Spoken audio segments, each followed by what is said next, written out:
Hey there everybody. So today I think we're going to be doing something pretty awesome for someone pretty awesome. So when I made my carving in honor of hitting 1,000 subscribers for Katey, I was actually a little late. She had gone over by the time I gave it to her. So this time we're going to strike preemptively for a channel that is fantastic, another Montana rockhound who actually lives in the same city as me, and that channel is super close, actually probably ridiculously close right now, to hitting 1,000 subscribers. And that channel, of course, is Agate Angler.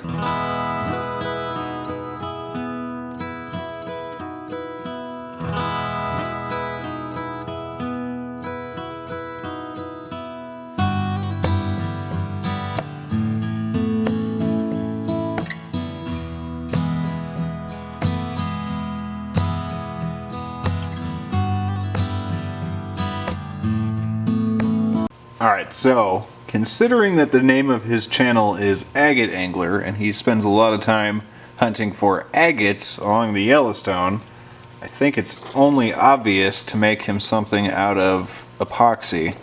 No, agate, obviously. So probably go through these and pick out a good one for what I'm planning on doing. This one I think is actually the one I'm leaning on. It is about the perfect size for what I need to do, but when it got slabbed it was not the best. So I am going to trim this up really quick and I'll be right back. There we go. As you can see, that is much nicer, much more uniform. Alrighty, so let me just draw something on and you guys can see what I'm going to, well, who am I kidding? You've seen the title and the thumbnail. You already know what I'm going to do. Yeah, pretty cool, yeah? Okay, so now we are going to head over to my diamond plates and we're gonna just make that rough shape, just the border, and then we can start adding in the edge and all the other good stuff.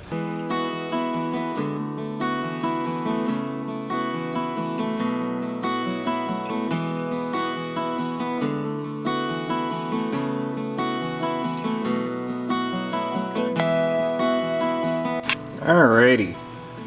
We've got the blade shaped for the most part. I just want to see how the edge is going to be.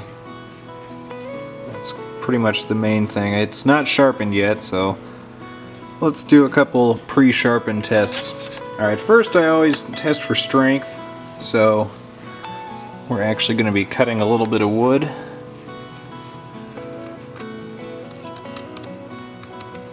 Oh, that's holding up wonderfully.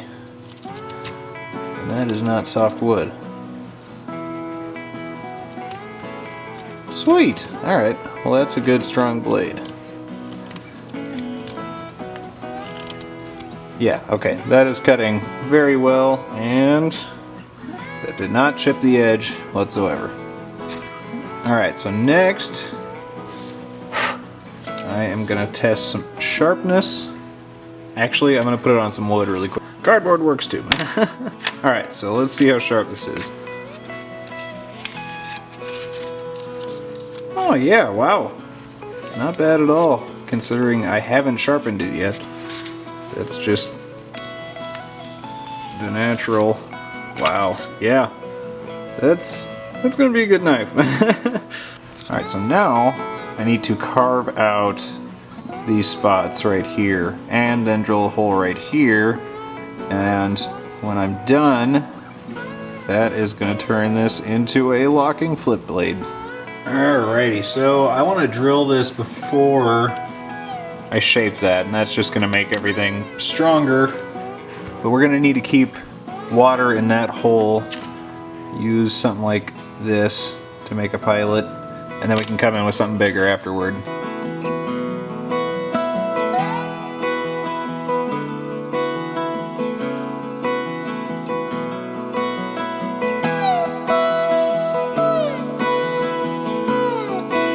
Alrighty, there we go. It is shaped up and ready. I just gotta finish polishing the blade, and once it's all assembled I will take it home and sharpen it.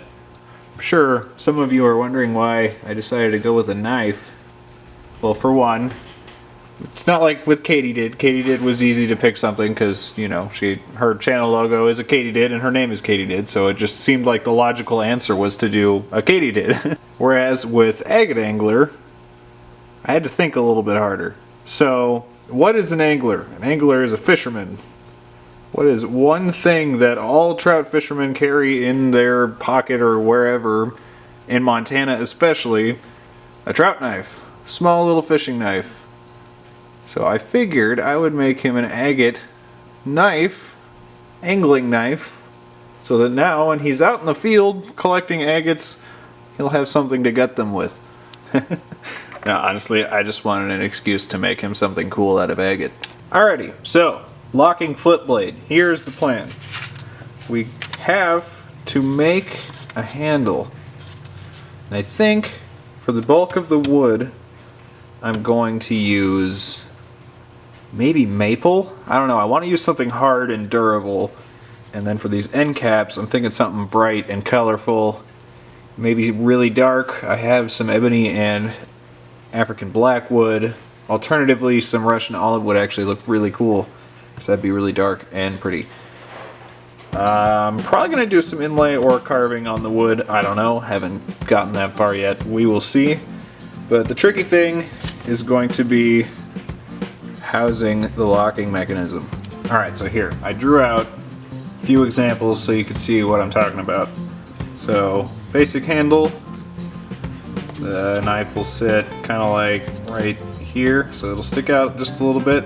That's fine though, most knives do, honestly.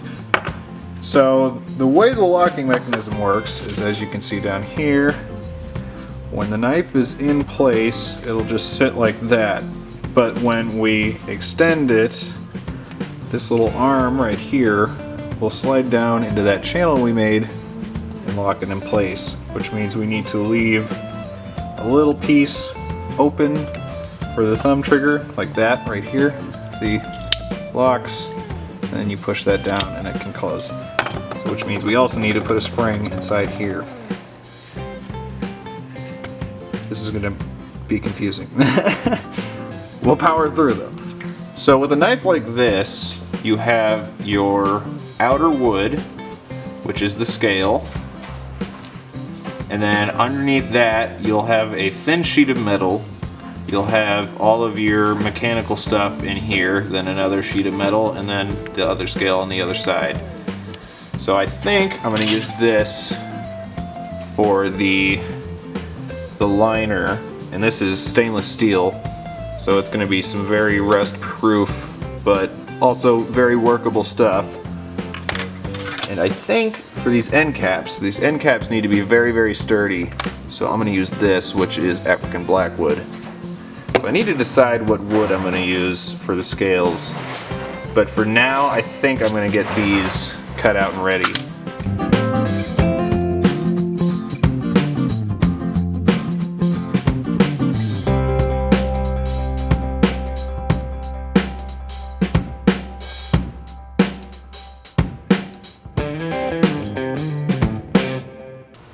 Look at my little friend who just came to join me. That's how you know it's spring in Montana. The mayflies are out. Alrighty, well I think I've done what I can for today. I need to take this home to the bandsaw so I can cut this piece out. And I also need to acquire the metal that I'm going to be using for the locking mechanism. So I'm going to have to put this on hold until I get the pieces that I need. But here, let me show you what I'm going to be using for the scale. Thinking I'm going to use this. This is hickory, which is very, very pretty when it's finished up. Oh yeah, that's totally what I'm using. Look how well the three of these go together. Oh, that's going to be so pretty.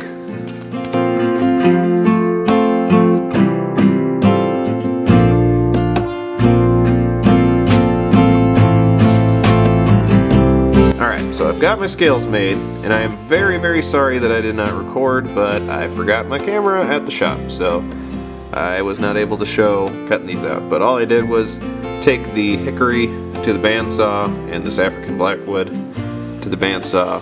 I cut the pieces out and made sure that they fit flush together. I epoxied them together, and then I epoxied them down onto this plate.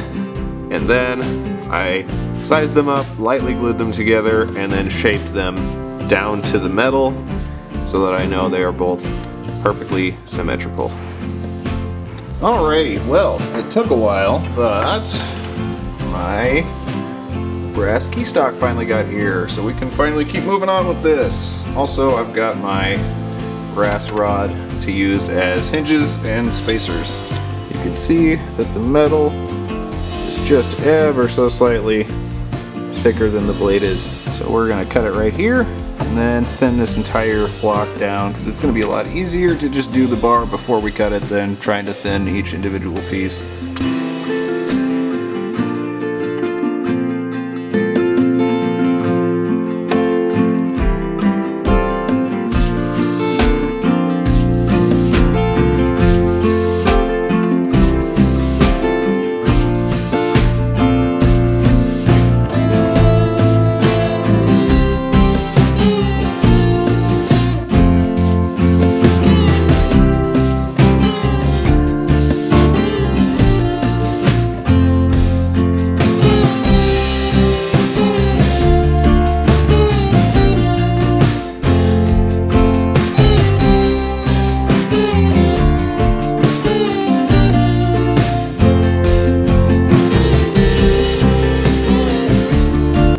I did that thing I do where I get ahead of myself and I forgot to record actually drilling this with the drill press. But as you can see, I've got my pins and hinges in, and now these are clamped together, and I am going to carve out a little well, and that's where your thumb will push down to lift up the locking mechanism.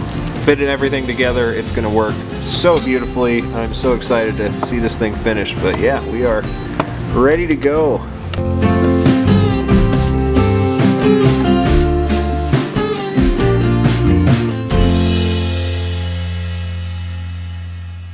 Alright, I am ready to start cleaning up and assembling, but I wanted to show you all a little demonstration of how this works.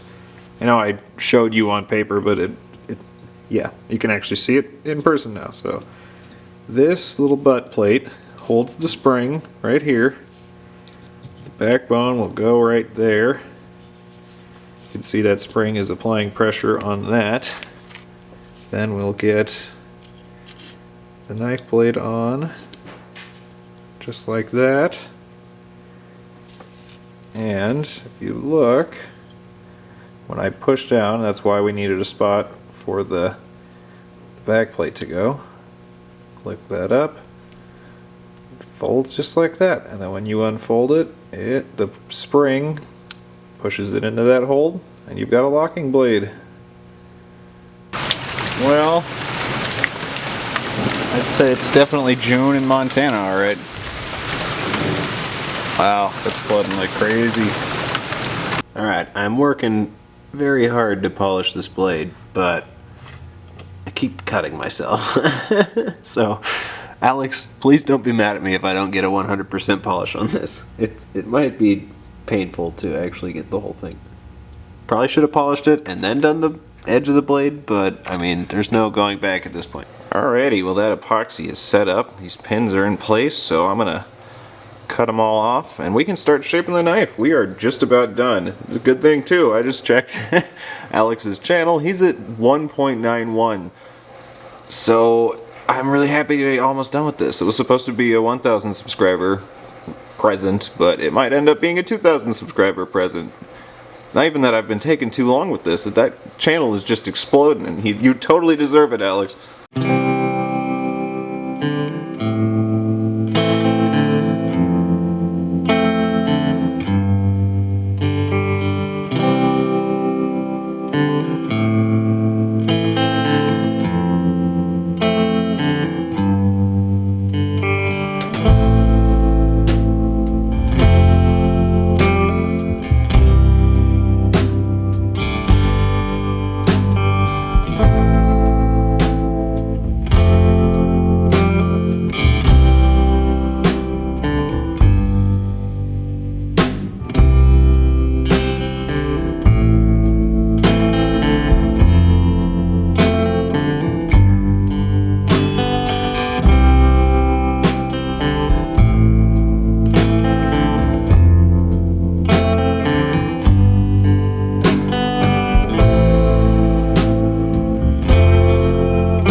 Alrighty, well, it took many hours, but it is finished. I think it looks fantastic. Especially considering the fact that I have never made a knife before, let alone a locking flip blade, so that is just too cool. It looks amazing. I don't say that to humble brag, I say that as encouragement. If there's anything you are hesitant to get started on project-wise, just dive into it. You may surprise yourself. This was just so much fun to make. I really hope Alex likes it. It is just so cool. Man, that came out looking gorgeous. Alex, your channel is fantastic, and, well, clearly your sub count is a testament to that. This is normally the part of the video where I would say go check out his channel, it's awesome, but I'm assuming the majority of you that watch my channel are probably already subscribed to Alex, so on the off chance that there are a few, I will have a link to his channel in the description, and you know what, also right there, right now. And for those of you that haven't already, possibly consider subscribing to my channel, because I am making stuff like this, doing rock hounding and fossil hunting and occasionally shelling all the time, and I would love to have you on board. Also, again, I know I say this in pretty much every video, but definitely don't hesitate to leave me a comment. I love having conversations with all of you. And lastly, I wanted to give a big shout out to my dad, who is kind of an engineering mastermind and helped immensely with figuring out how to actually go about assembling this thing. Well, I think that is going to do it for this one. This was so much fun to make. It took quite some time to finish, but I'm happy it is finished now. Really excited to see what Alex thinks about it, but yeah, anyway, that's going to do it for this one. Go check out his channel if you haven't already. Go ahead and like and share the video. It really helps the channel grow. And yeah, I will have another one out very soon.